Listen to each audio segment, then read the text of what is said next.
Hello. I hope you have your coffee or your tea. This, as usual, will prove to be an interesting conversation with Reverend David William Parry out of London, or thereabouts, and coming in with the British version of reality. David is the author of the award-winning book, Mount Athos Inside Me, Essays on Religion, Swedenborg and the Arts. And that is available on eBay, as is his book of Shakespearean-esque poetry, Caliban's Redemption, and his Shakespearean study, The Grammar of Witchcraft. And so, and I'm here with my insights that are codified in the Arcana of the Grail Angel, the spiritual science of the Holy Blood and of the Holy Grail, a study developed out of the work of Rudolf Steiner of the underground streams of Esoteric Christianity, which flowed from the Brotherhood of the Holy Grail to the Order of the Knights Templar and the true Rosicrucian Order, and its sequel, the Arcana of Light on the Path, a meditative tool in which both include a series of a great many anthroposophical cosmology diagrams that explain various facets of what is called the path of the Grail. I should put my headset on, shouldn't I? So my microphone is closer to my mouth. Well, we tend to kind of tumble down the stairs a bit here, and that's okay. We have a very forgiving audience. David, how are you, brother? You're on mute, so you can't tell me. There we go. Yeah. I think your screen is frozen, John. Really? I can see your wonderful book and your stately American gentleman's finger, but I can't see you. Can you hold the fort while I try and re-enter? I would be absolutely delighted to hold the fort. Okay, you hold the fort, and I'll try to get... Viewers, listeners, it's a great pleasure to speak to you all, although I'm outside of my comfort zone without John Barnwell on this show. I'm not sure I can give a British reality because I seem to be at loggerheads with it most of the time, but I will do my best to live up to the challenge. As for my dear friend John, I now see a completely black monolith obelisk, sort of 2,000 square for the side. Let's see if I can come in. I'm waiting for David Bowman or a spaceship to suddenly turn up. I love that book. I love that book. I enjoyed the movie. Kubrick at his best. Absolutely visionary and way out there somewhere. And I'm such an old sentimentalist. I even enjoyed 2010, which of course was Arthur C. Clarke's What Happened Next novel, as well as his, the movie documenting that. Oh, John has gone again. Which for me didn't really have the strength either as a book or as a movie, but was still fun. Lots of lovely visionary American views of life, meaning, and our wonderful universe, and a hearty message at the end. So it got my thumbs up. It got my thumbs up. You are back, my friend. Yes, it's a little challenging here. As Right, John Barnwell had momentarily. Am I here? Am I? Is my image there? Yeah, you're back, and you're no longer the voice of history. You're a lovely human being again. Oh, okay, good. Yeah, because I wasn't sure which screen my visage was perceptible. Anyways, oh well, Mercury's still retrograde, so here we are, stumbling down the stairs of human error, and That's a beautiful thing.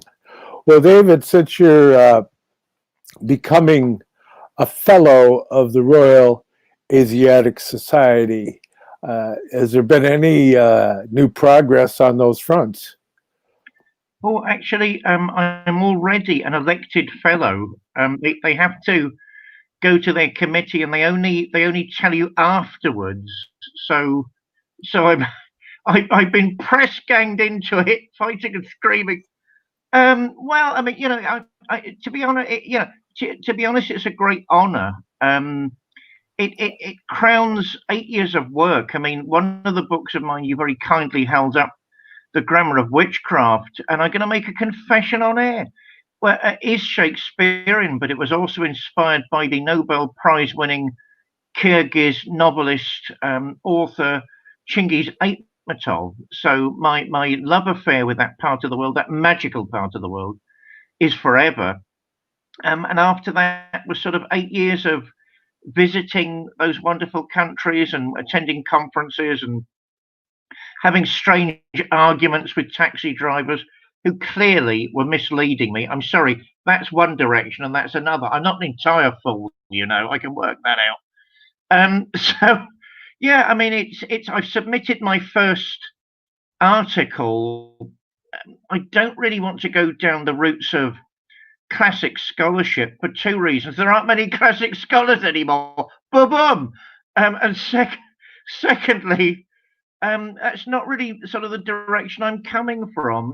My background is poetry, it's theatre. So I wrote from the point of view of an imaginary time machine, and going back and meeting Aytmatov, who actually visited London in the 80s, and giving my strange little 5 penn'orth. But yeah, I mean, hopefully that august body, I mean, it's amazing. It's one of the most important scholarly royal societies in the country, but they seem to have very modest, a modest venue, even though a formidable library. So I'm hoping we can work with them in something we're doing next year, something I'm doing next year. But it's early days, John. I've just got my feet under the table, as you say, and I'm deeply honoured and slightly overawed because there are some very great names on that list. And taking it a step at a time. I mean, and I don't think, curiously, there are many people doing Central Asia. I noticed a lot of them are doing Southern Asia, a lot of them doing India. Some of them are actually looking sort of at the Caucasus. I mean, that's not Asia, surely. And one of the other places I work with is Azerbaijan. And I noticed the other day that some of the papers that have been published were to do with Azerbaijan, which is also a home of mine. Central Asia is another home of mine. Azerbaijan is a home of mine, for all sorts of reasons that we can go into. But Central Asia is fairyland. I'm still on the planet Earth in Azerbaijan, but Central Asia is clearly fairyland. They're all, they're a wonderful mixture of Turkish and Chinese. They've got palaces that radiate colours. I mean, you've never ever seen anything like it in your life. Spectacular cities, spectacular villages, mosques, temples. It's the source of history, bloodthirsty as well as peaceful, and it's an overawing area. So I'm hoping it marks my continual involvement with the area and a lot more sort of written pieces, giving my 5 penn'orth worth on the whole thing. How about that for a long, rambly answer? By the way, after next Sunday, I can be much more of a proper friend to you. We're finally opening Valentine's Hall, which of course is an emerging metropolitan community church group in Balham. It's taken months of work, and next Sunday is the actual opening. Unless Boris Johnson wants to try and get in the way, and he'll get that if he does after all this work. So I can be a proper friend to everybody, including your good self, after that, because we've got the TEDx event out the way, then we'll have the opening out the way, and I can get back to a little normality, which is something I'm actually quite looking forward to. How is life in your wonderful world? Passing it back. Well, it's starting to cool down here. The trees have changed color. and are blowing all over the yard, so I have my work cut out for me. But beyond that, I've been trying to extend my studies in the realm of the last few centuries, because as you're well aware, those of you that have been with us, much of the focus of what we've been doing here through various podcasts has had to do with the lecture cycles that were given by Dr. Rudolf Steiner during in the beginning of and during World War I, and indications that he'd given regarding the machinations of certain occult brotherhoods, and but he didn't get into the specific details of exactly who or to whom he was referring. And so consequently, yes, I finally said that, my favorite word as of late.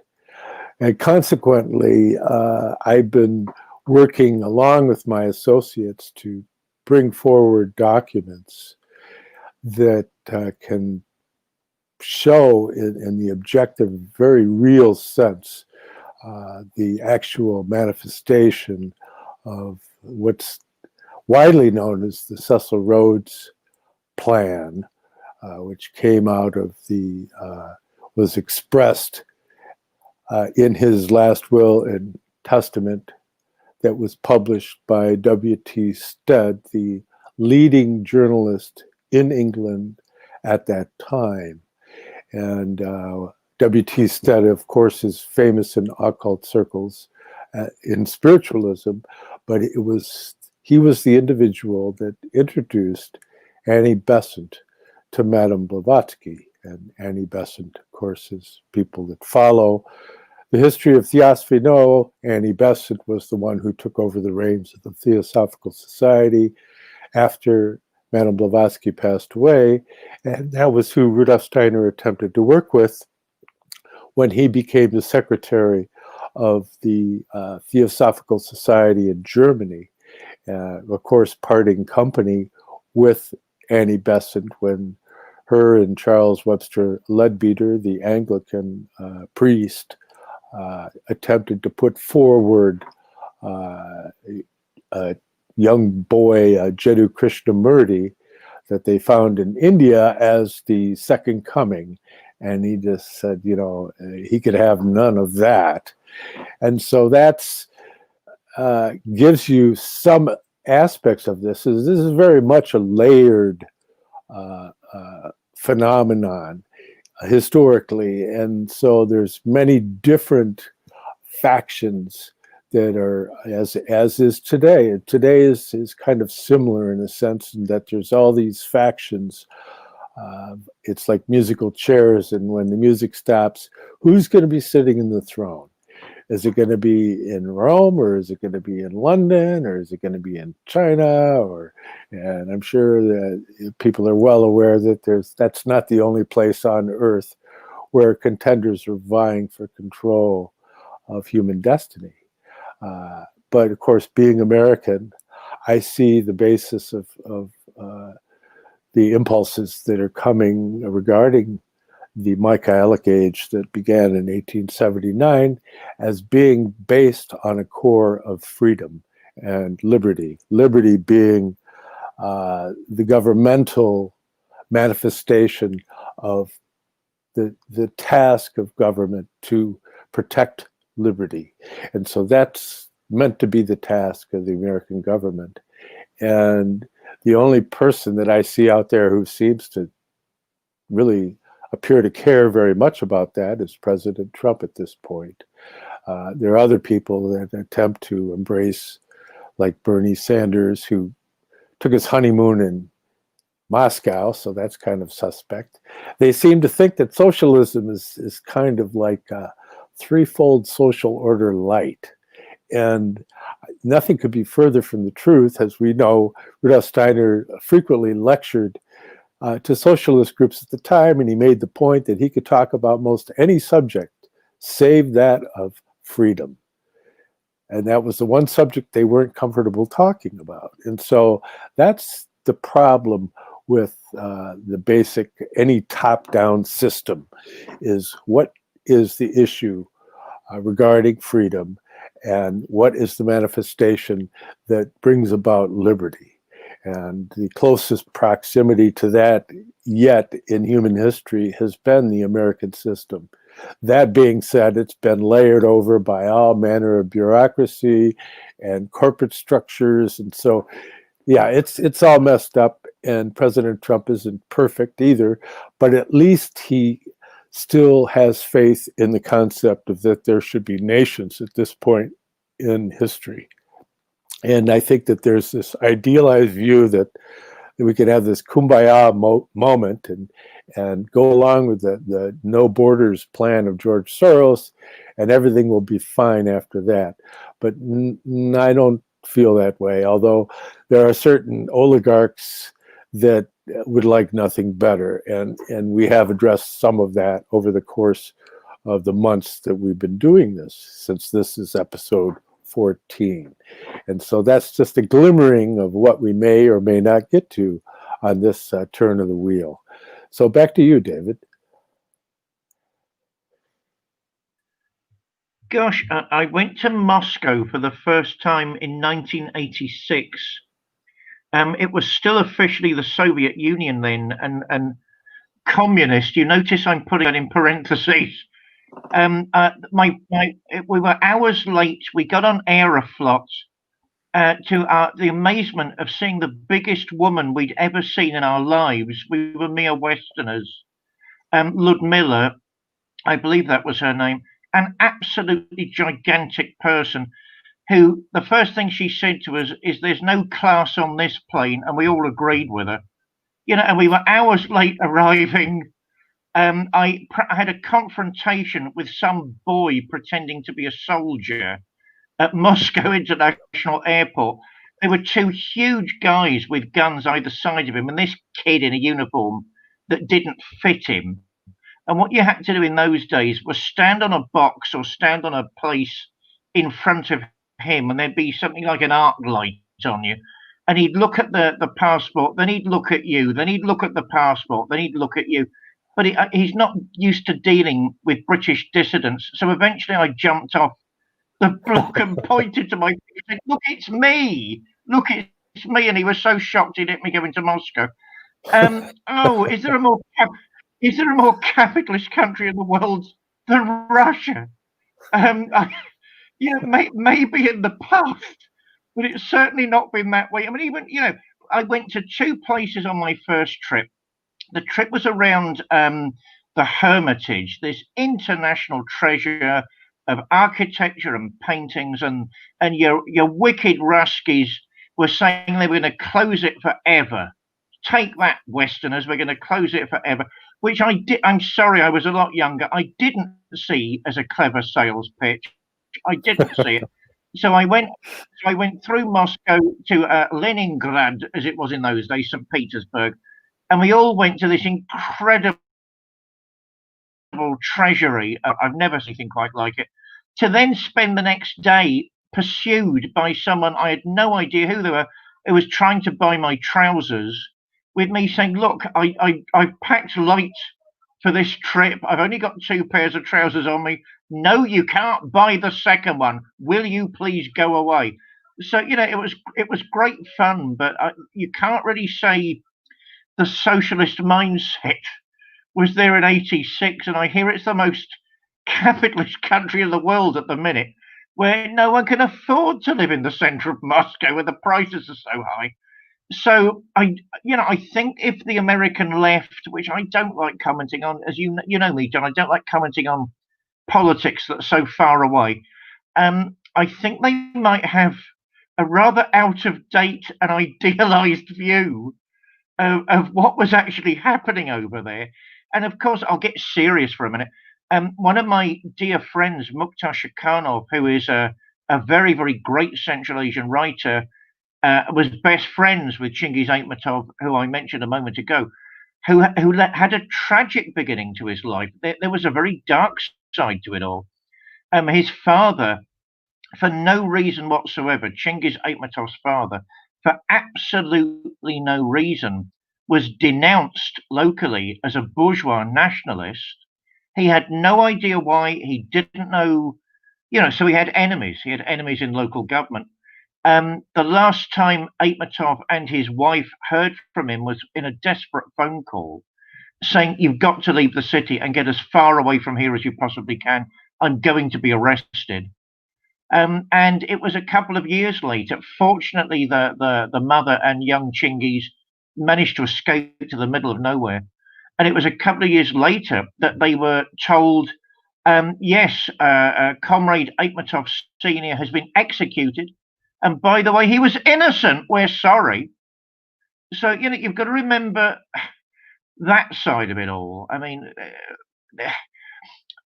there are very few people in my experience in those parts of the world that would want back the type of socialism, if that's what it was, that was experienced by the natives back then. But they've gone to the other extreme now, and they want to buy and sell everything. So it's a curious and sad time all around. I have been looking at bits of the American election. I don't really understand it, apart from the fact I love your memes about Joe Biden. I love the one where you made him into Chairman Mao. I thought that was particularly funny. And my respect for Jim Carrey, I never really got on with the zany stuff with him. He did this incredible show where he turned Joe Biden into the coolest, most confident man in the planet, on the planet, which of course is satire. So I completely love Jim Carrey again, and don't know how you're all going to survive the American elections. Britain needs a written constitution. I'll just say this: one of the disabling features of British politics, since we are turning into North Korea more and more by the day, we need a written constitution. There's a fantasy in this country that we've got one. No, we don't. And they bring up things, those that believe that, bring up things like Magna Carta, and they bring up things like, yada, yada, yada, this book, that book, this pronouncement. And I've said before, I believe, the only thing on the statute books after all the centuries is from roughly the time of Cromwell, I believe. Parliament is sovereign. That's it. And Parliament is proving it's sovereign at the minute by completely bucking what people are saying and confusing everybody by contradictory statements on a weekly basis about our health and medicinal pronouncements. Even Boris Johnson was caught out the other day not understanding the laws that he'd passed. I'll hand it back to you on that sobering and desperate note. Boris, yes. Whenever they mention him, I can't help but think of like Boris and Natasha in the cartoons. No reflection on him. I don't think he's that far gone, but he's definitely working within a fairly established system of government. I think everybody will kind of agree on that point when you consider that you have really it's their judicial system that's the root of their government. Of course, the royalty, but that's currently occupied by usurpers that were brought in the Glorious Revolution, as it's called. And it becomes quite a moot point what one might think about that particular machination, especially when you consider that up until a recent scholarship, the story regarding Freemasonry and its roots in Britain have been widely accepted as the proper narrative to understand the genesis of Freemasonry in the West. But recent scholarship by people beyond Francis Yates, Dame Francis Yates, who explored the Elizabethan aspect of that connection and how it related to the Tudor line and that whole aspect of it, with very little content, though, regarding King James the First of England and of course, the force behind the creation of the King James Bible.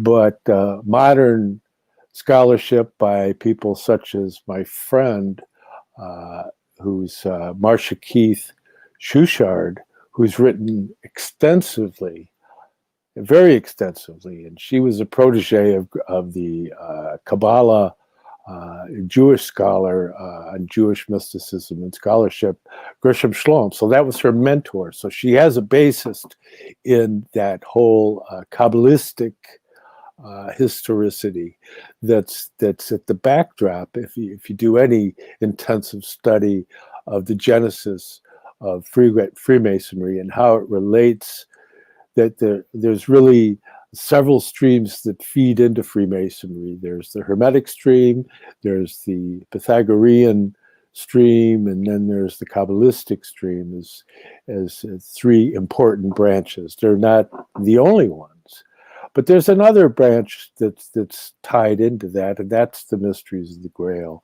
which is kind of obviously from my 640-page book on the subject has been a central focus. And Rudolf Steiner, in his Occult Science and Outline, in the book itself, he said, were I to give this book another name, I would call it the Grail.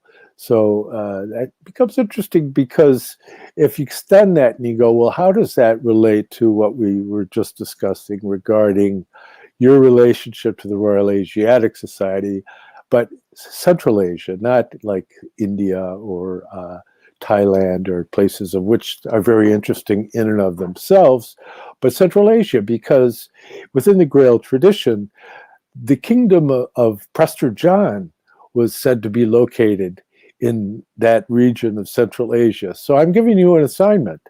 I want to see if you can come up with anything regarding the kingdom of Prester John, which is he's a descendant of the Grail lineage, and said to have had a great kingdom, and there were a great many travelers that traveled to the east from Europe in an effort to find this Christian kingdom of Prester John.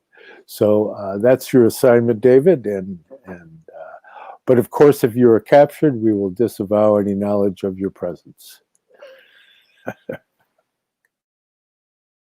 Oh, a couple of things before I get into the mysteries of Prester John. I know in Britain we have Hansard, and I know we've got the laws of precedence. Yes, but that's not the same as a written constitution. Yada, yada, yada. Due to your wonderful influence, I'm actually thinking of rejoining the Anthroposophical Society. You've inspired me to such an extent over the weeks. I'm really taking that notion seriously at the minute, and I'll see how I will pray about it, and I'll see, not that I think I need guidance, I think it's a thoroughly wonderful thing. I was a member many years ago and enjoyed every single visit I had to Rudolf Steiner House. You know, that whether the angels entirely realize it or not, these things are also financial. So I'm having a bit of a rough time at the minute, so I've got to take that into account. But, you know, certainly I think a resurgence into anthroposophy wouldn't do me any harm at all. And I've always had the deepest respect for Dr. Steiner, and indeed anthroposophists generally, and your good self, whose opinion means a lot to me. I think you know that. Prester John, oh my heavens. The trouble with Central Asia, as I say, it's fairyland. You know, the traditional costumes, the cuisine. I've never yet to get away from a banquet suddenly materializing out of nowhere, which sounds wonderful unless you realize you've got 3 meetings in one day and everybody suddenly produces a banquet and you're a total swine if you don't eat the banquet heartily. So by the time you get to dinner, you can barely look at anybody and are stuffing food down your face, you know, trying to enjoy it and keep smiling. But it's no disrespect to Central Asia. It's just tough going.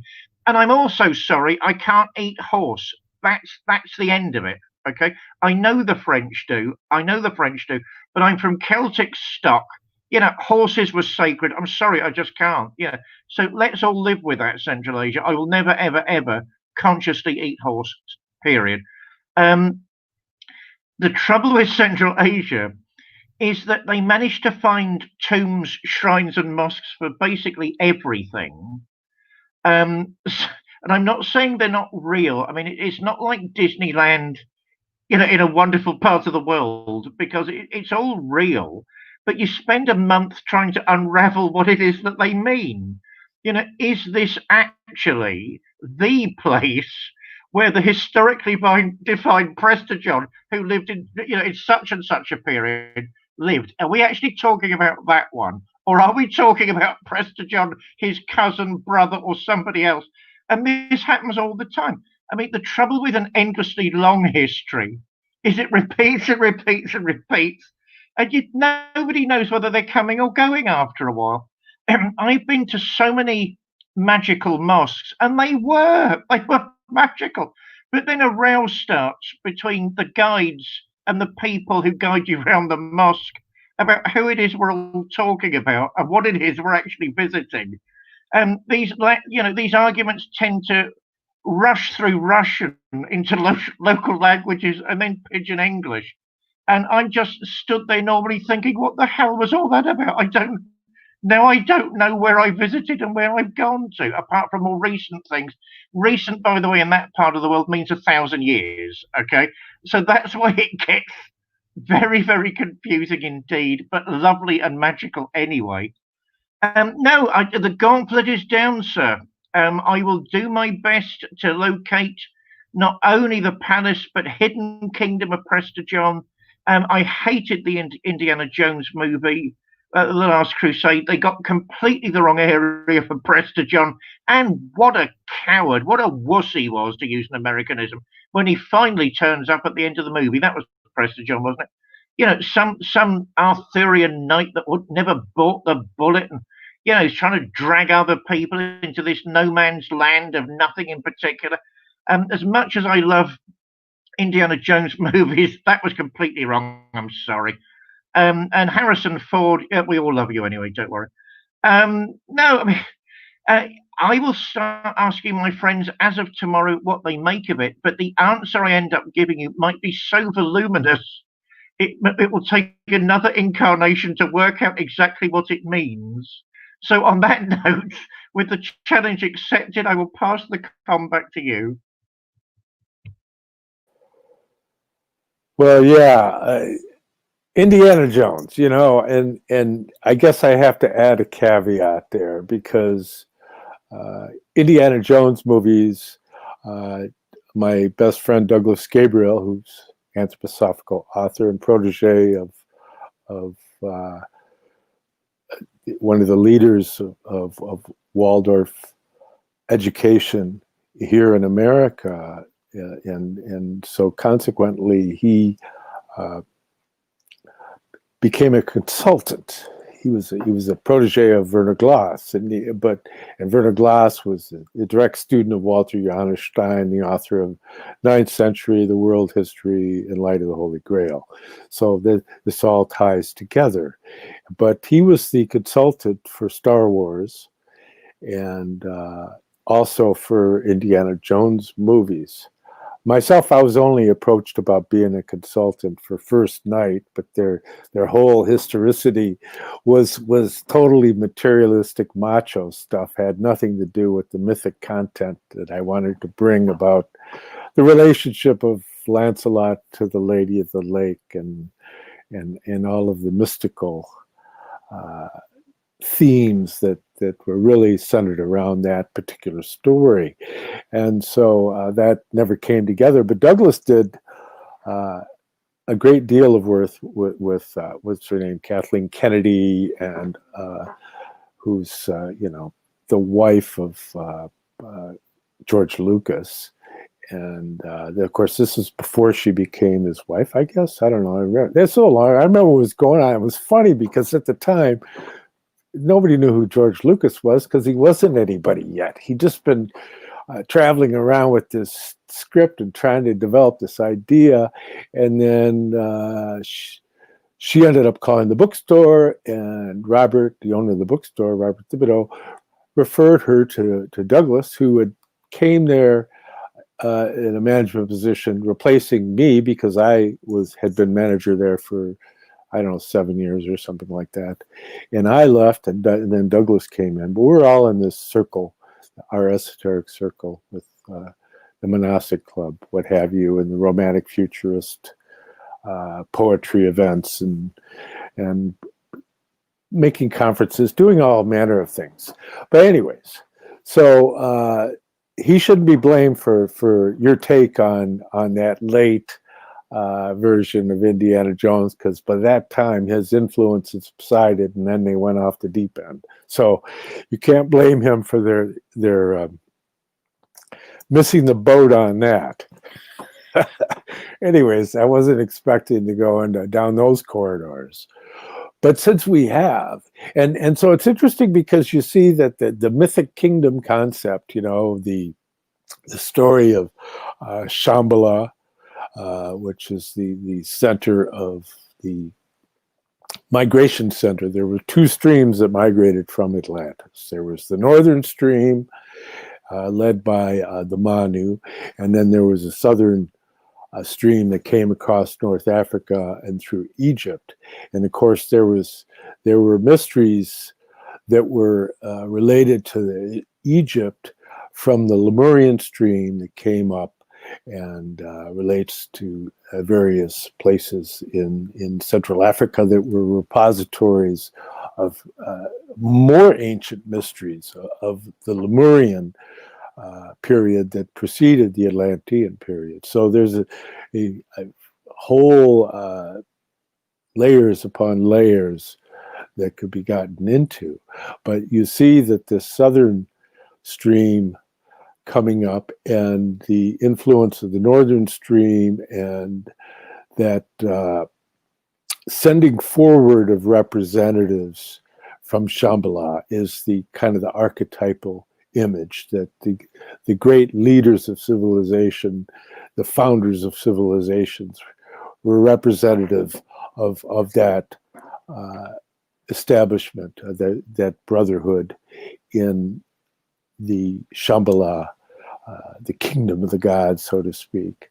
And so that's, more than fascinating, especially because it's given out, and you'll see this in light of presentations that center around the masters of wisdom and the harmonization of feeling and thinking, as they're sometimes referred to by Rudolf Steiner. But these great beings, generally what you'll find is a mythic style story, because first of all, they don't want to be, they don't have time to be bothered with curiosity seekers. And then I'm sure that there are other people that would just prefer to hunt them down as ravenous wolves, because they represent the forces of mammon and materialism and the fallen spirits. So there's a war that's going on, and has been going on and on. And that in many regards, we're on a warfare planet, so to speak. But that has to do with the decaying stream. If you were to describe Earth, Rudolf Steiner said, you would say Mars, Mercury. And being the fourth world, as it's called by the Hopi Indians, as their spokesman told me personally, which totally coincides with the presentation of Madame Blavatsky's Secret Doctrine, Rudolf Steiner's Occult Science and Outline, and C.G. Harrison's Transcendental Universe. So that the members of lodges on both sides, the dark brotherhoods and the gray ones, and the white lodges, so to speak, white meaning in terms of purity, not anything other beyond that. It has nothing to do with any kind of racial context.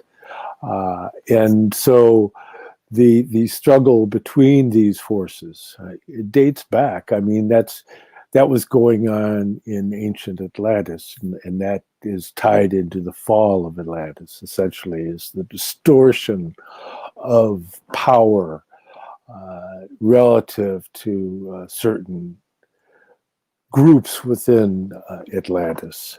And now you're seeing this struggle that's primarily between those which are developing a relationship to things of the spirit and those that represent the forces of hardened materialism. And so this hardened materialism that admits no spiritual impulses, it denies that there is such a thing. Of course, if you get into studying physics, you'll see that type of materialism is very rare, apparently, amongst physicists, because, of course, they're not the ones that are asked the question very often. But if you get into some of your leading physicists, they're nowhere to be found atheists. Is that they realize that there's something so profound going on that there must be a spiritual component. And so here we are, but people are using mental structures, so to speak, that are based on sense impressions. And so the limitations in their apprehension of the spiritual basis is handicapped, really, because they are not in possession of a language of symbols or a language of even concepts that can create the types of thoughts that would help build the bridge to the spiritual world. Although we have the great traditions that have prayer and all of that, that is of course, a viable path. And then for others who are of a more scientific bent, I would recommend Rudolf Steiner's book, The Philosophy of Freedom, in which he gives you a developed understanding of what thinking is and how to develop by thinking about thinking and developing that purity, so that you see that there's, as I'm talking to you now, I have something going on up here that's watching me talk about it. And so you have to develop this hut, this observer of self that is closer to the essential self, because we're all struggling with our doppelganger. And Rudolf Steiner said it's a good idea to keep it at bay, but keep it within arm's length so that you understand that you're not so hot.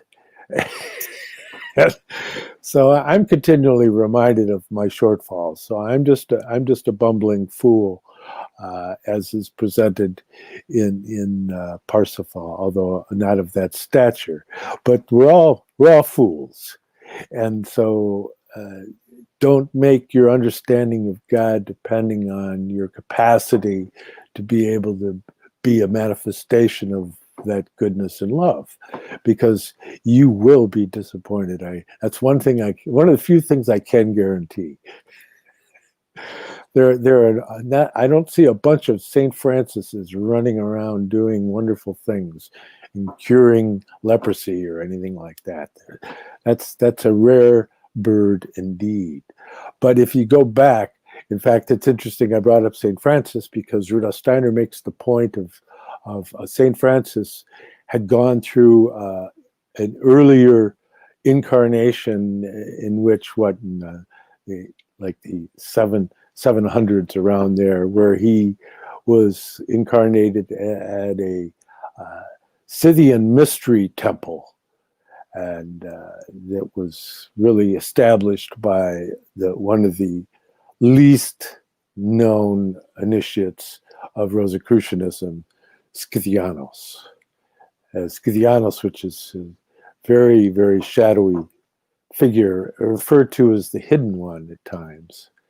And I'm just going to drop that little seed. Perhaps we'll get further along, but that's been one area of important study for myself, seeing that this, we get back to your horses, that the Scythians, they were the guys with the horses and the chariots, and that's where that came from.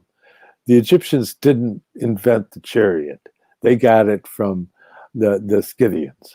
Just so we're clear, chariots are a Central Eurasian invention. And if you look at the civilization center in near Tian Shan Mountains, of which we've discussed previously, and they find the mummies with plaid, wearing plaid with pointed hats, that I think has a very specific relationship to it. But the Scythians, the Celts themselves, in their legends, the books that you get of the histories, there's various documents that were written down in the monasteries of the traditions of the Celts, and I didn't pull my sources forward from that, but just give you a general assessment, is that the Celts considered themselves in most of those available documents as being a group of Scythian warriors that were mercenaries in the army of Pharaoh that got into a conflict with Pharaoh and went into a sea battle, got to Spain, and then from Spain, Milad or Milesius was killed, the king of this group, and his daughter, which was one of the daughters of Pharaoh, which is Scota or Scotia, depending on how people pronounce it. She and her sons and their army went to Ireland and conquered Ireland. And that's the Irish account. So that's a very interesting connection between Central Asia, although the western marches of Central Asia on the shores of the Black Sea is a civilization center of that. There's been a lot of very interesting Scythian archaeology that's been done. But if you look at the artwork of the Scythians, it's very similar to the spiral art forms of the Celts. And so that's an interesting aside, because you have your continental Celts, and then you have your Irish Celts, and this is a different thing than according to their own legends.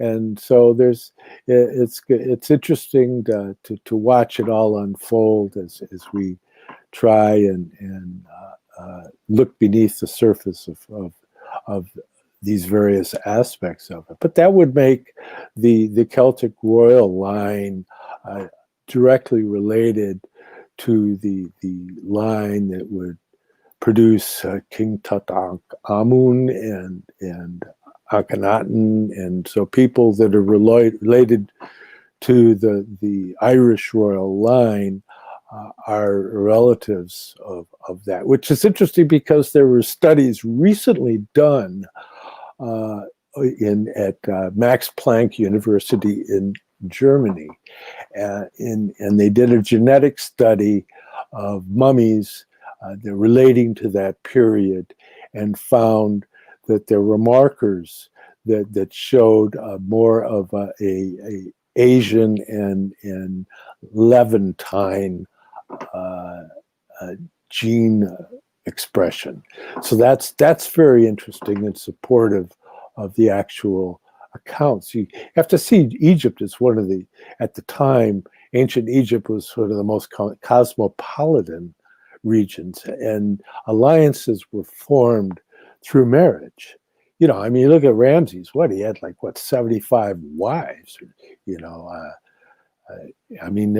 I was it may even be more. I don't remember off the top of my head, but the tomb of the sons of Ramses, KV5, was discovered by the archaeologist that I used to work with when she was working with Kent Weeks, Dr. Kent Weeks, and that massive tomb of the princes of Ramses. Personal favorite of mine is Wasit, but there's a whole developed huge, there's just literally room after room after room, and you can find there's books about it by Kent Weeks, who's the leader and discoverer, but she was a part of that operation, and I worked with her as her librarian for Mesopotamian and Egyptology studies for many years, and I classified the library on a relational database and was able to explore many of the indications that were given off of original texts and comparing them to the studies of spiritual science. So I have a pretty sound, or found, that's a good word, Freudian, found basis in those types of studies, and in comparison, and also with the esoteric studies through being at the Mayflower and creating a relational database of esoteric studies for Dr. Fisher's mother's massive esoteric library, so that I don't think I'm the deepest person that I know, but I do think that I have probably the widest frame of reference of most of the people that I encounter. And not to brag, but just to give the context of why would somebody even care what I have to think about all this stuff? Well, because I've seen most of it. And I've met the leading representatives of many different streams. And I just today, it was very interesting. I was watching, there's this guy, he's prophetic. He's a prophetic sadhu, Sundar Selvaraj. And I don't really know anything about him, other than that he's a Hindu sadhu who has become a Christian as a result of his own personal clairvoyant experiences, and which is very interesting. And his personal out-of-the-body experiences and experiences of angels, and which caused him to come into relationship with a deep study of scripture and prophetic structures within the book of Daniel, the book of Isaiah, and all the various prophetic books of the Old Testament. And basically what he says, he had an experience recently, earlier this month, and he was given the instruction that they've been given grace periods to what's going on in the United States, the spiritual world has, and that this is kind of their last ditch effort to maintain a relationship to the impulse of Christianity within our governing system in purpose of freedom, basically. And I'm not giving his words, but I'm describing is that we have the opportunity to move into a godless society, or develop our relationship within a society that has a spiritual basis that's at the root of its history. Although, admittedly, if you look into the founders, and it's a fascinating study in and of itself, you'll find that like some of the principal people were deists. Being a deist is a very generalized monistic relationship. But to me, when somebody says they're a deist, it's just they haven't had sufficient concepts to be able to think it through. And you get many of these people at the time, and people today tend to be superficial in their understanding, when you realize that many of these people that we converse about on our little show here were conversant in Greek and Latin. And so they had a much broader base of education regarding many of these things than the people that criticized them. So we'll leave that at that. But in any event, I think that I can't help but wait with bated breath to see what you come up with in the kingdom of Prester John, and walking down the same streets apparently that Aladdin traveled, or as they would say in the region, Aladdin.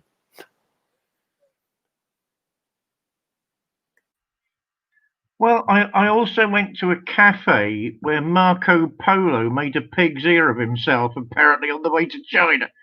And they all still remember, which is the amazing thing. Do you know how rude he was? No, it was a long time ago. I'm sorry.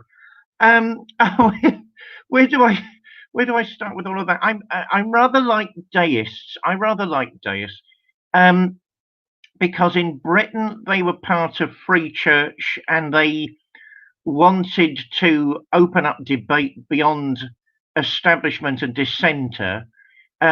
We have to remember the Church of England is a state church. In this country, it is an arm of government, and that is why they have seats in the House of Lords. And that's why other churches have a difficult time and are struggling all the time to get heard. What the deists, I'm thinking of people like John Tolland, what was it, Christianity Not Mysterious?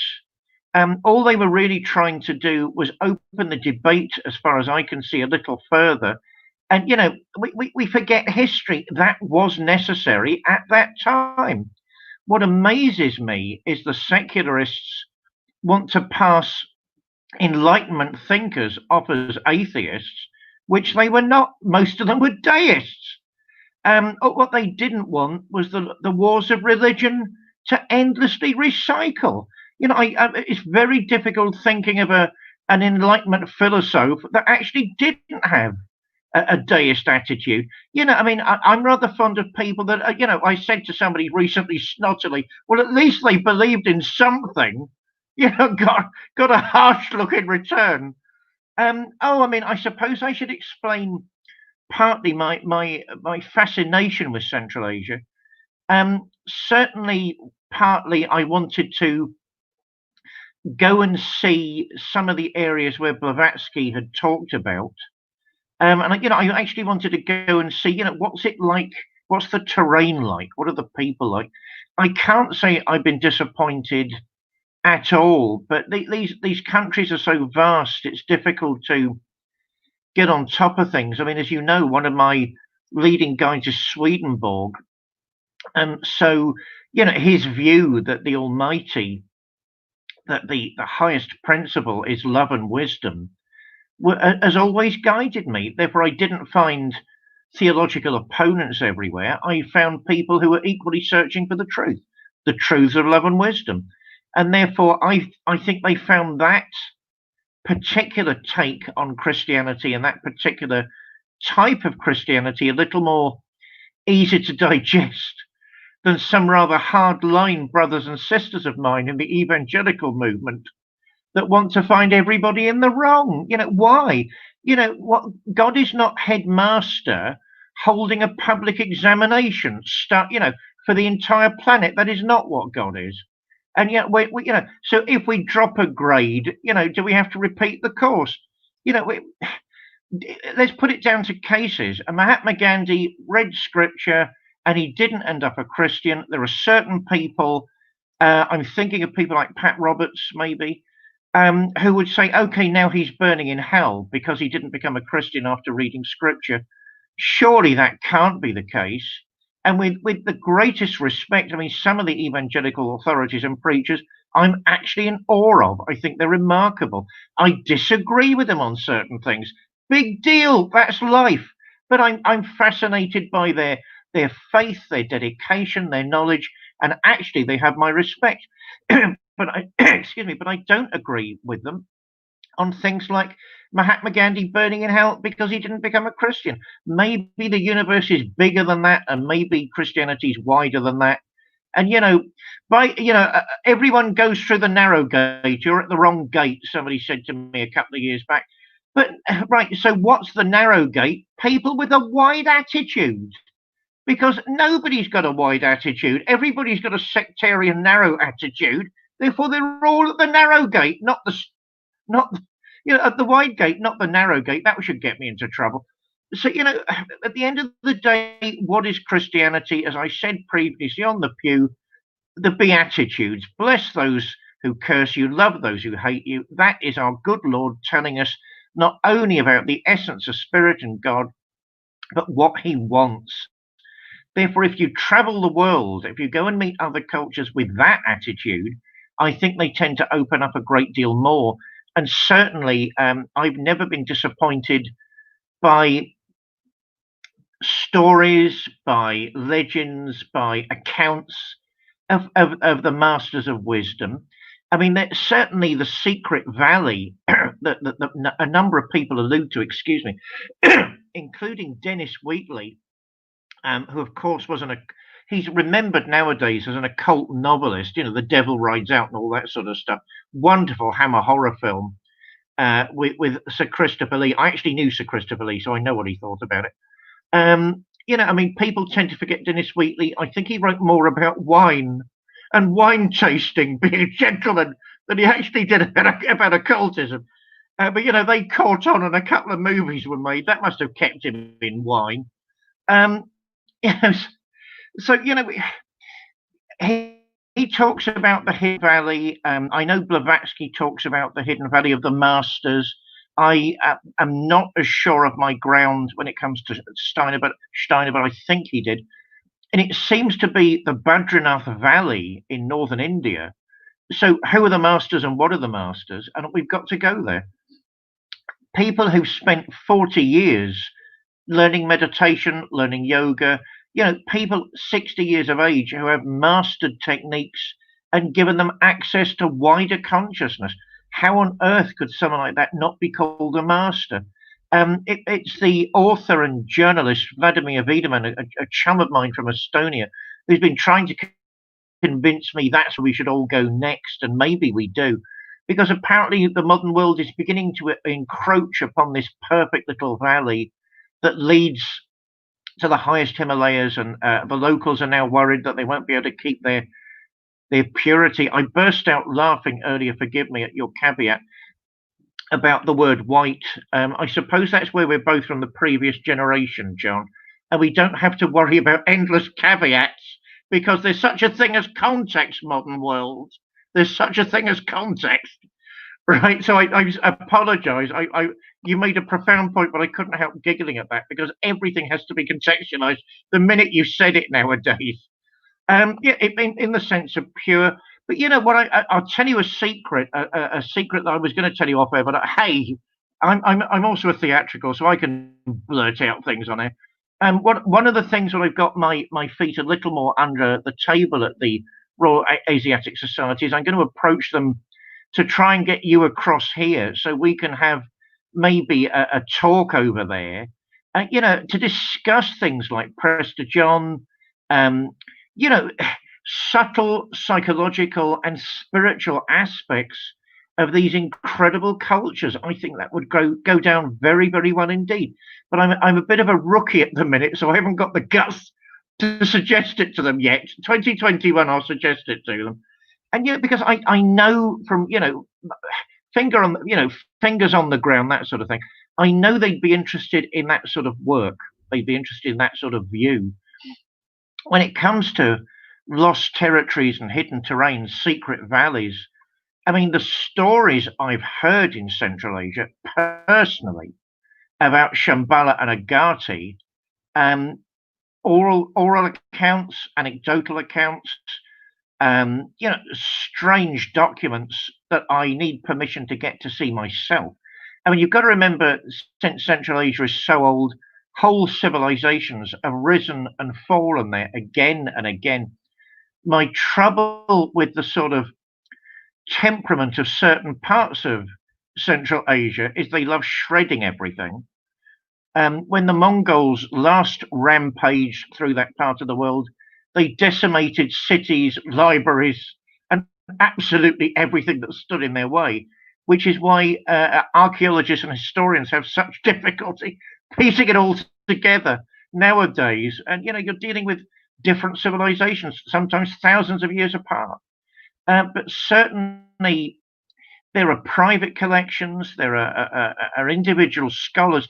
They haven't quite given up the ghost on academia and scholarship yet. There are still some real scholars in that part of the world who are very, very cautious about what is in their private collections, maps of these places, inner geographies. You know, the last time I was across there talking to somebody about this sort of stuff, I felt a little like Arnie Saknussemm in Journey to the Center of the Earth, because all these maps were suddenly being produced of places I'd heard of. And do you know that's hidden deep within a cave? You know, oh my God, you're joking.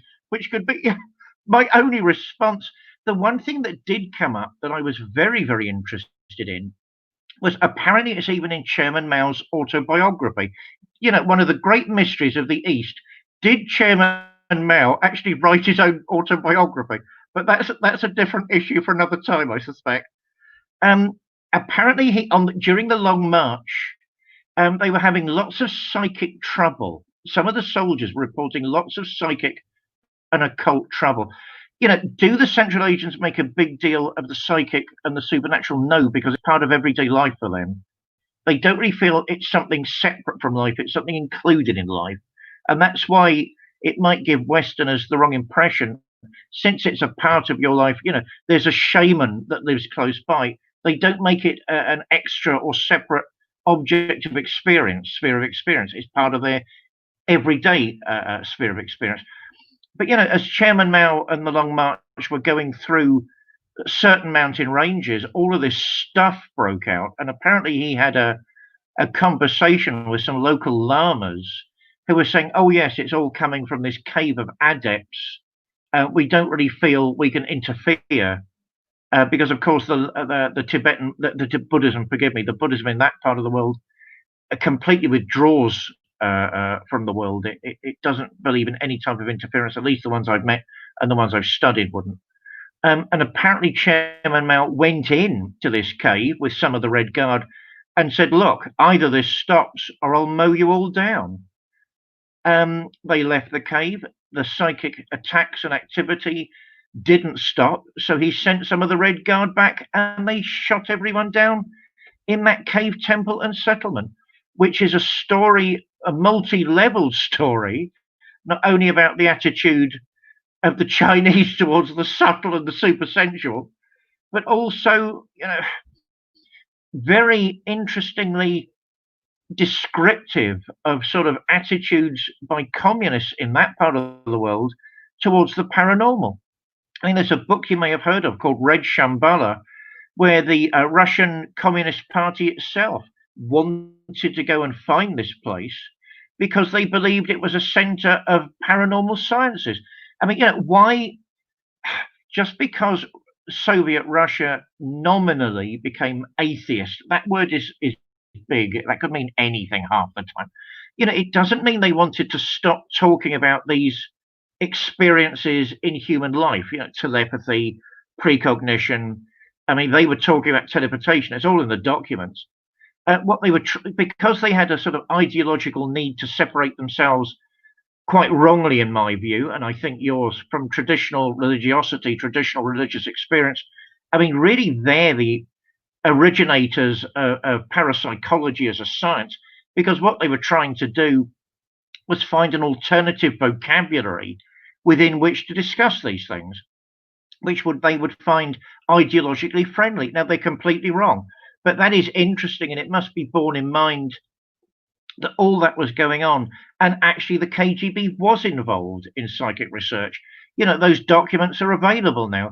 Yes, they were doing experiments. Yes, they were interested in the practices of very ancient groups of people, cultic practices, meditational practices, and so on.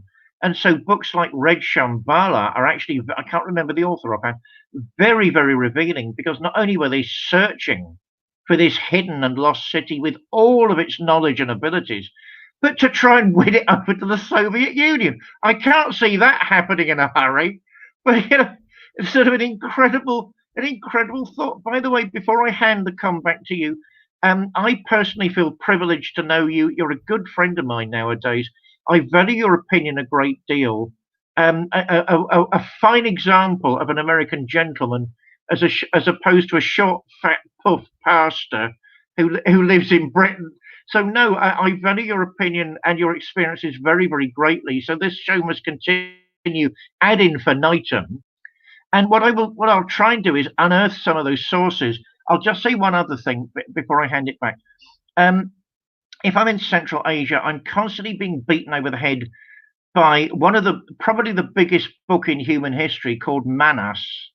It even dwarfs the Bhagavad Gita, which is probably was the longest prose poem known to us until Manas began to unearth itself in Central Asia. Certainly the Russians had studied it. And it's a little like the Arthurian legend. It's poetry, its history. It's also the paranormal and has spirits and entities attached to the very reading of this text. Unfortunately, under the Soviet Union, it was declared, at least some countries declared it bourgeois nationalism. That was the call. That was fighting talk in those days. If you were accused, it could be anything. If you were accused of bourgeois nationalism, you were going to get it, right? So if somebody down the road disagreed with you, you were a bourgeois nationalist. Yeah, therefore that's how disputes arose. But it's something I'm exploring myself. I'm going to send you some documents during the week on Manas because I think you'll find it fascinating, and it's certainly one of the things I'd like us to discuss as not only as a virtual panel, but maybe for paying clients, an actual panel one day, because I think your particular take on it would be wonderful. Now I'll shut up and hand it back to you, John. There we are. Well, that's just it. And you see that when you get into Rudolf Steiner's body of work, which is absolutely massive, it's the largest body of work in the modern era of anybody. I mean, when you consider that there's in excess of 6,000 lectures, more than 50 published books and articles, and not to mention the first Gratianum that was burned, and now the second Gratianum, which still stands, which Frank Lloyd Wright went to, and he said, if this is the only thing that Rudolf Steiner did in his whole life, he's a world historic figure. And then you get into all the various developments that came out of him, Waldorf education, anthroposophical medicine, biodynamic gardening. These are all life-changing arenas of human activity. So you see that if somebody has struggles with the concept of that there are people that are initiates, well, good luck with that and trying to figure out how somebody could have a body of work such as that, when you keep in mind that he really began the work with spiritual science to come out after he was 50 years old. I mean, so in this concentrated frame of time, this massive body of work was brought to the world. And so you see that there's behind the scenes, there are certain individuals. Contemporary with him would be, Peter Dunov in Bulgaria. And then there was Stylianos Ateslis in Cyprus, the Magus Trovolos, as he's called in the book about him, that gives some kind of anecdotal stories about him, of which are not authorized by him, but nonetheless, he's definitely an interesting figure, especially when you consider that people used to ask Stylianos Ateslis down in Cyprus. They'd ask him about Rudolf Steiner, and he had thought that they were talking about when he went to school. He went to school in England, and he had some people that he met there, and there was this individual that he met named Rudolf Steiner, and it was an engineer that he knew from England, but that wasn't who they were talking about, and nobody had made it clear to him, and he was trying to communicate with people, Germans, and his language is Greek, and so there had been a confusion for some time until finally he saw a picture of the Rudolf Steiner that they were talking about. And he's like, I know that guy. And he tells the story about how he had been approached by Charles Webster Leadbeater and Annie Besant to be the world teacher when he was just a young pup. And after they'd mentioned that to him, he said that Rudolf Steiner appeared to him and told him, don't do it. So he didn't. And then they went to India and they got Krishnamurti, and he ended up becoming the world teacher. So it's kind of an interesting story. And he's an interesting individual, of course, and he's played karmically in my life. I mean, like Tyler Gabriel from Douglas's wife, of American Intelligence Media, of which I'm associated. Before I knew her, she was one of the key people bringing Daskalos's teaching methods to the United States. So that's an interesting insight when you consider certain karmic occurrences that happened that led up to that I won't get into right now.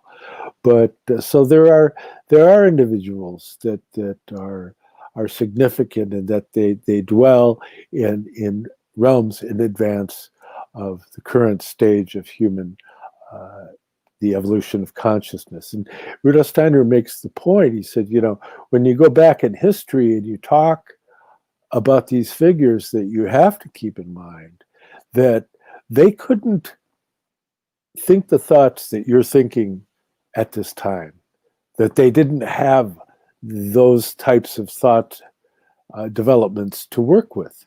And so the modern kind of secular take on ancient history, it's like, well, they're just like us. They're just kind of stupid about certain things. So that when they can't figure something out, they'll just make something up. And that is meant to cover the story, that these things are created by these gods and all this stuff, and which is kind of laughable when you consider that when they're telling you these things and they're very serious, that's what did happen. And as one develops one's understanding of spiritual science, it gives you a way in which to be able to unlock your understanding of these things. And you go back, it's been very interesting to me, for example, to take the teachings of anthroposophy and bring it into comparison with the various different esoteric and not necessarily esoteric, but arcane of sorts, or in all the various traditions of the world. And some places will have certain aspects that are developed. In other regions, they have various other aspects. Some of the most developed, like, for example, within Islam is Ibn Arabi al-Andalus, that without question. I think that I don't think you'd have much success in finding somebody that didn't think he was one of the maybe top 3 guys in their whole school of development of thought.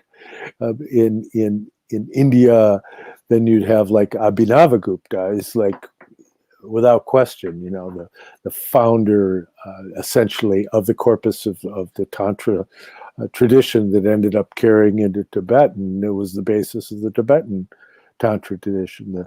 And the Tibetan tradition itself has earlier aspects of it relating to Bong, which is the ancestral tenets of Mongolian tribes, but as it mingled with the Kashmiri Shivite traditions, that's what developed into what became modern Buddhism, which is to a large extent a system of psychology. I mean, I find more really parallels between Tibetan Buddhism and the works of Carl Jung, for example. It's ahistoric. You don't find expressly expressed within the doctrines that are generally available in Tibetan Buddhism to be anything more than a psychological path, a meditative psychological path, that they don't get into the content specifically of the books of QT, the books of Lamran, and the archaic history aspect of it.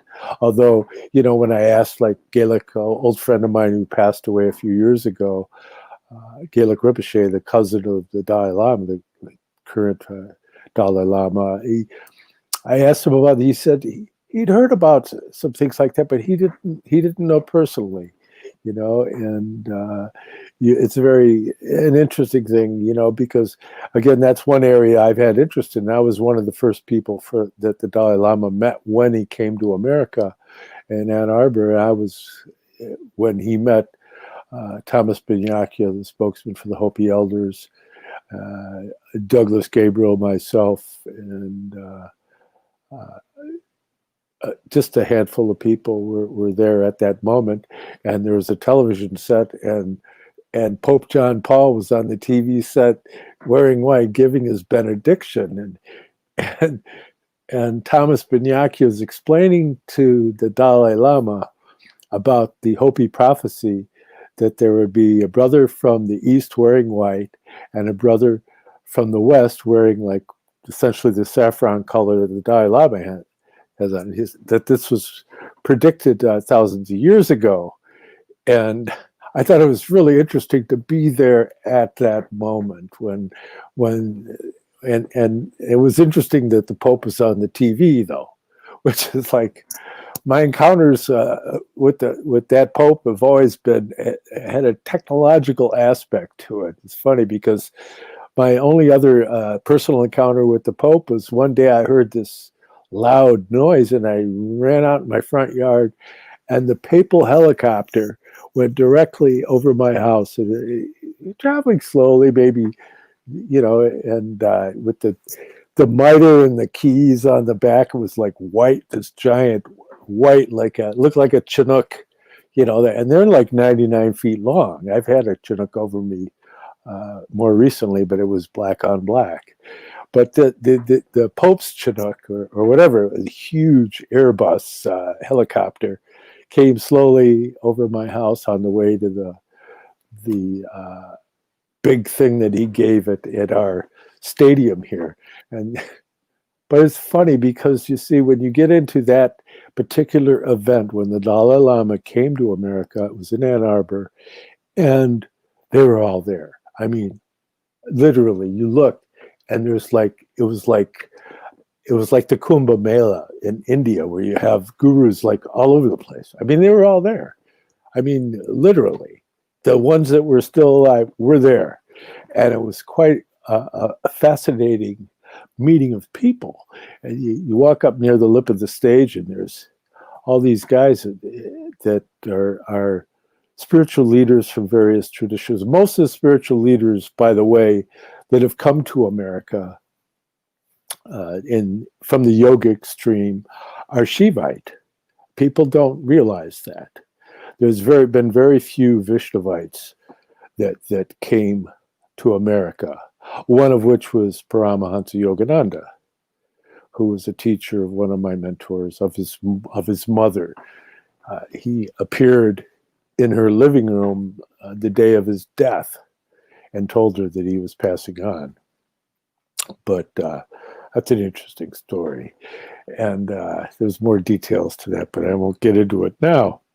And then there's, of course, Vivekananda, who was the great exponent at the World Congress of Religions way back in the day. But what's interesting about Vivekananda is that one of his primary sources of education regarding the deeper levels of that particular tradition was from a German author.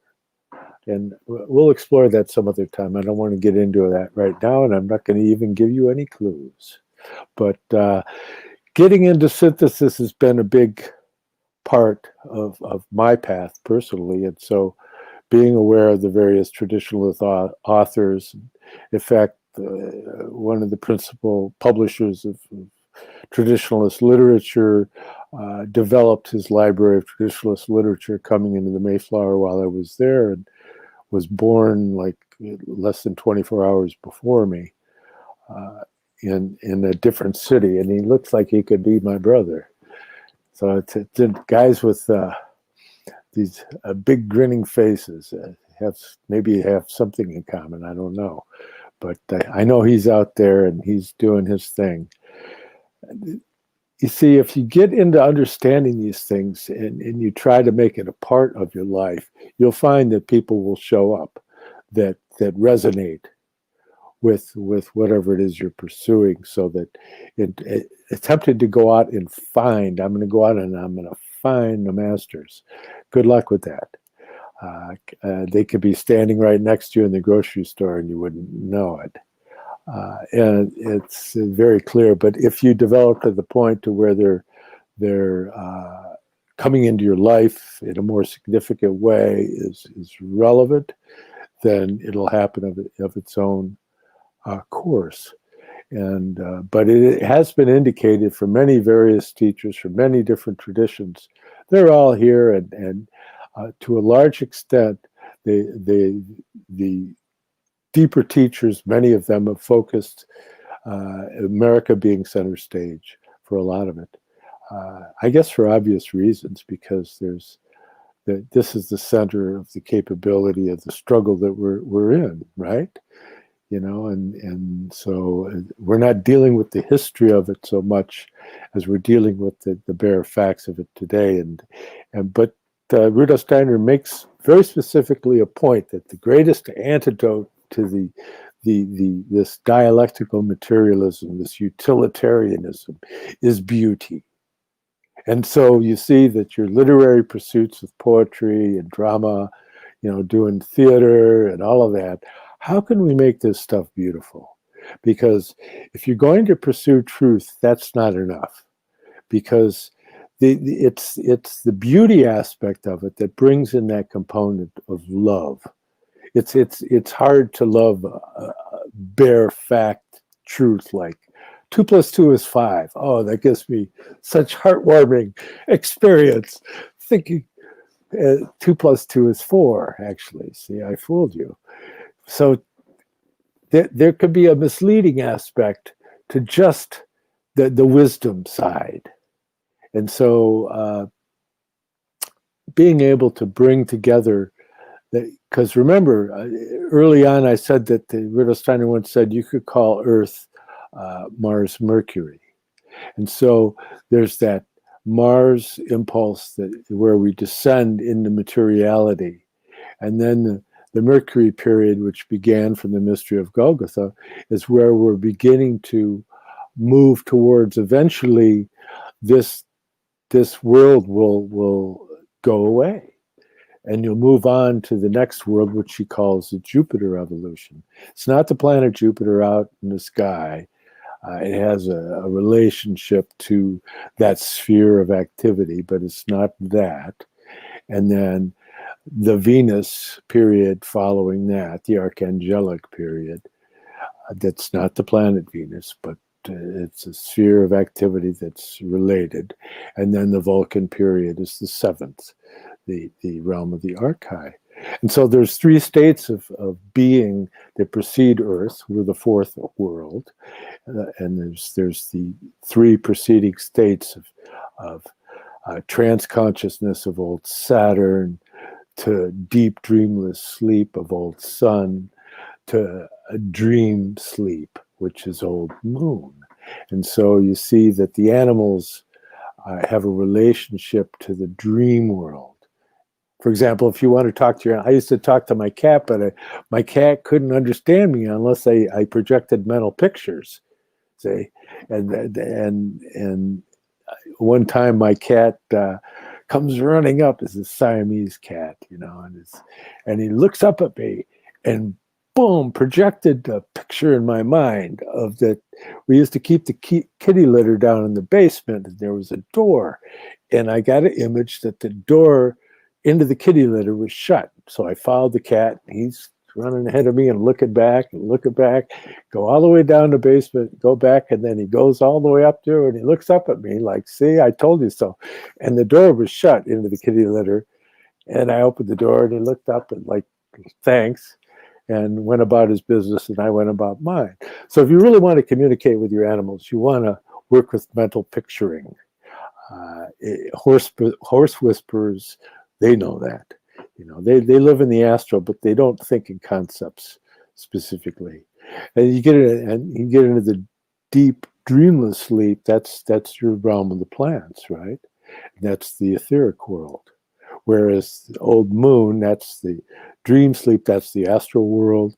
And then you have Old Sun, which is the etheric world of life, which is related to the plant kingdom, and then Old Saturn is the globe of warmth, which has a relationship to, that's the primal physical form, is just this development of warmth, but warmth without light as of yet. Light didn't even come to Old Sun. And so the more one can enter into a relationship with these archetypes of thought, Rudolf Steiner said, this is the Christ language. He says, I'm not saying these things to you just to arbitrarily give you something, but this is the Christ language. And when you receive these concepts regarding the spiritual world and understanding the development of the angels and the archangels and the archai and the curiotities and dunamis and it's the seraphim, cherubim thrones and all these beings that are realities, then you begin to be able to give yourself a language in which you can enter into a relationship to think the thoughts that are needed to be able to unlock the secrets to these realms. And so, and it's not necessary to believe, and only Rudolf Steiner said, suspension of disbelief is good enough, because if you spend enough time on these things, you'll find that within the work of Rudolf Steiner, you're going to find a way of approaching things from a much deeper level. And I guess I'm doing a plug here. You can go to rudolfsteinerarchive.org, and you can find his body of work there freely available. You can get the books from Rudolf Steiner Press and the Anthroposophic different publishing houses. They're also listed on that website. And please help James Stewart, my friend here in Michigan, and you can contribute to him. And by the way, if you want to contribute, I see we're running out of time. So I want to remind you that you can get our books. Mine are on eBay, the Arcana of the Grail Angel and the Arcana of Light on the Path. And David's are available on Amazon. And that includes Mount Athos Inside Me and his book on Shakespearean studies and his Caliban poems. So all of this is out there for you. And if you want to buy us a cup of coffee, we'd be more than happy to receive that gesture. And it's paypal.me/John Barnwell 888. And for David, paypal.me/ what is it, / I can't remember, D Parry 777. Yeah, I should have my notes in front of me. PayPal.me / DPARRY 777. There, I did it. Okay, so it's a lot of thoughts to juggle here, and I hope that this is as enjoyable for all of you as it was for me. Now, as is our wont to do on this little humble podcast, we have David do a closing prayer. So if you would, David, please. Just two things quickly. It is conceivable to regard Buddhism as a futuristic type of psychology or psychoanalysis, as well as a religion, or as opposed to a religion. That's something we need to discuss. Secondly, when you were talking about hard concepts, and not falling in love with them, I kept thinking of Danny Kaye singing "Inchworm, Inchworm," measuring the marigolds. I could never stand Danny Kaye, but I always liked that song. My friends, my dear friend John, viewers, listeners, let's all realize the significance and enormity of revealed religion. It is not a small thing, and it's not a checklist of ideas that we need to work our way through, because this emanates from the Almighty himself. Let's, in all humility, approach ever greater and deeper levels of understanding, light, and insight in the days ahead. And remember to ask for his mercy every single day, every single hour, and every single minute of our lives, because everything we receive is a gift. Amen. Amen. Well, David, thank you. And I really look forward to continuing this conversation. Same place, same time next week. Everybody, thank you for showing up. And if you got some questions, think of them, and they will resonate in the ethers, and the answers will find you.